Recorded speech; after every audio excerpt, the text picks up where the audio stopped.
إن شاعت هذه الروح فقد تودع من هذه الأمة أيها الإخوة الكرام. وحديث النبي صلى الله عليه وسلم وسأختم به يقول: إذا رأيت أمتي تهاب أن تقول للظالم يا ظالم فقد تودع منها، يعني أنها فقدت أهلية الحياة. ويقول كذلك النبي صلى الله عليه وسلم: وبطن الأرض خير لهم من ظهرها. وفي ذلك يعني تعليق للشيخ القرضاوي يقول، يعني كتب كتاب في سنة 1993 وكأنه تنبأ بما وقع في هذه السنوات الأخيرة سنة 2011-2012 من هذه الثورات. يقول: هذه التعبئة المستمرة للأنفس فيه عمل كان مستمر، خاصة في مصر وفي بعض الدول كذلك، كان عمل مستمر دؤوب تربية الأمة على دين الله تبارك وتعالى. يقول: هذه التعبئة المستمرة للأنفس والمشاعر والضمائر لا بد لها أن تتنفس يوما من الأيام في عمل إيجابي قد يكون ثورة، قالها في سنة 1993، يقول: قد يكون ثورة عامة أو انفجارا لا يبقي ولا يذر، فإن توالي الضغط لا بد أن يولد الانفجار، سنة الله في خلقه، سنة الله في خلقه. وهذا الذي حصل، هذا الزلزال الكبير في دول العرب، هذا الذي وقع، لأن الضغط يولد الانفجار. أقول قولي هذا وأستغفر الله لي ولكم فاستغفروه إنه هو الغفور الرحيم.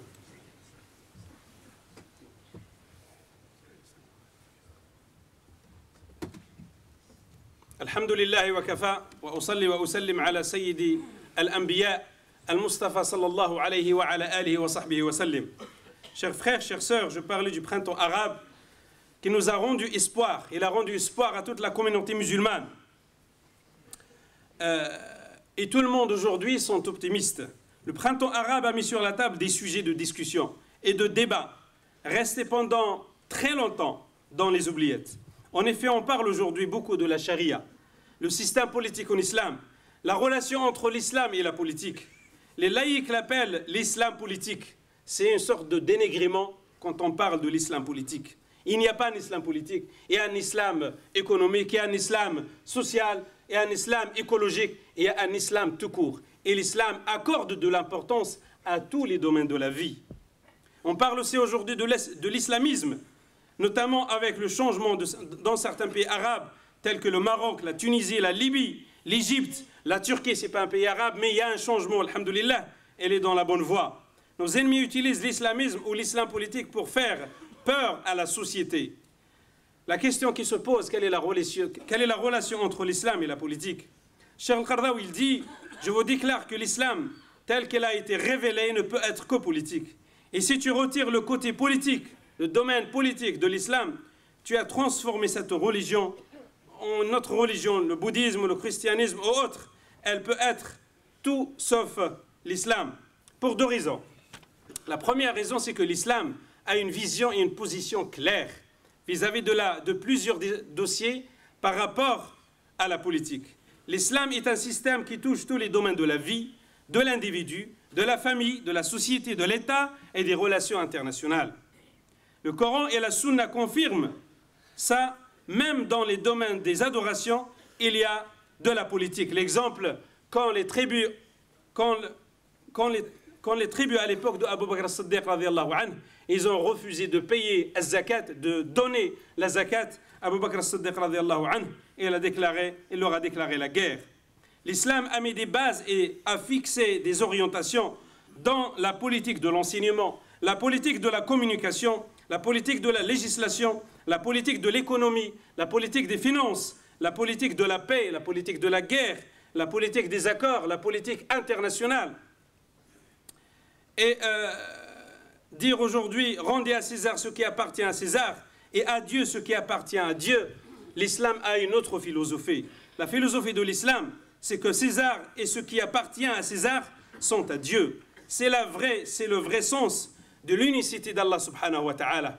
Le prophète sallallahu alayhi wa sallam clôturait toujours ses correspondances avec les rois perses et romains avec ce verset: dis aux gens des Écritures, mettons-nous d'accord sur une formule valable pour nous et pour vous, à savoir de n'adorer que Dieu seul, de ne rien lui associer et de ne pas nous prendre les uns les autres.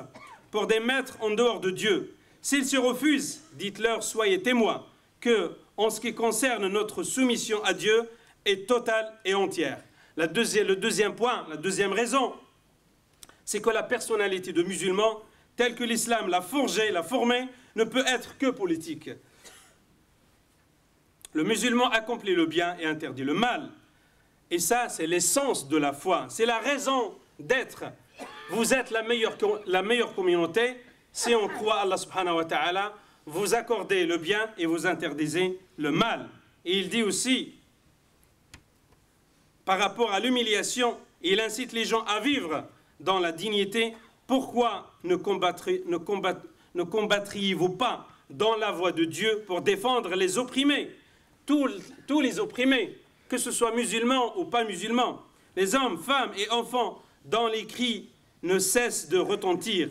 Seigneur, délivre-nous de cette cité à la populace, c'est cruel. Envoie-nous de ta part un protecteur et désigne-nous un défenseur. Le prophète sallallahu alayhi wa sallam nous incite à changer le mal à notre niveau. Si on ne peut pas changer par la force, on pourra le changer peut-être au moins par la langue. Et si on ne peut pas le changer par la langue, au moins on refuse par le cœur, chers frères, chères sœurs. Voilà quelques éléments essentiels pour défendre vraiment le projet ou le système politique, économique en islam qui existait à un moment donné avec le prophète sallallahu alayhi wa sallam, avec les compagnons, avec Dawla al-Islamiyya. Mais pendant un certain temps, il y avait une interruption. Alhamdulillah, aujourd'hui, nous avons l'espoir dans les pays musulmans et dans les pays arabes que l'islam, Inch'Allah, reviendra. Et il revient, Inch'Allah, sur la scène, pas nationale, mais sur la scène internationale. Pour finir, chers frères, chers sœurs, أقول قولي هذا وأستغفر الله لي ولكم فاستغفروه إنه هو الغفور الرحيم. عباد الله إن الله يأمر بالعدل والإحسان وإيتاء ذي القربى وينهى عن الفحشاء والمنكر والبغي يعظكم لعلكم تذكرون ولذكر الله أكبر والله يعلم ما تصنعون وقوموا إلى صلاتكم يرحمكم الله.